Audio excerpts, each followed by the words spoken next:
Глава Коми Владимир Уйба выехал в Ровеньки Луганской Народной Республики. В марте на подшефный город была совершена атака беспилотными летательными аппаратами со стороны Украины. Пострадали частные дома и нефтебаза. По ней, к слову, ВСУ бьют уже не первый раз. В прошлом году были и прилеты точки У. Наша республика помогает восстанавливать город. Месяц назад я был здесь, и сразу после прилета в жилой сектор и на нефтебазу было совершено нападение дронов камикадзе с неприятельской стороны. И 17 марта это было. В тот же день я связался с главой города Ровеньки, просил его, чтобы он выразил людям поддержку. Слава богу, не было пострадавших, тогда пострадали только здания.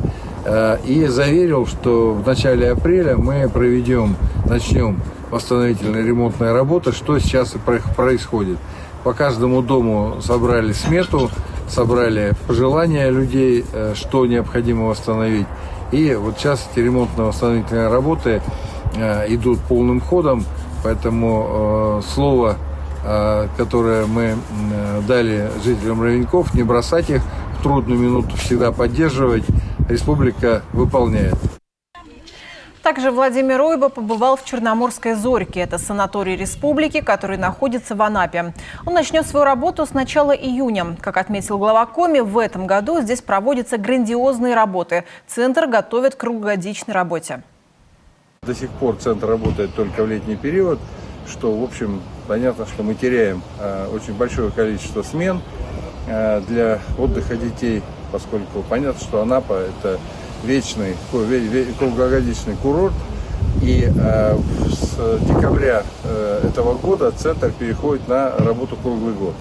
Для этого мы провели очень большие работы, полностью заменяли котельную, полностью поменяли все теплосети, заменили и восстановили теплоснабжение и горячую воду и отопление во всех корпусах. И вот сейчас заканчиваем работы. До 15 мая все работы должны быть завершены с тем, чтобы мы в начале июня уже детей приняли.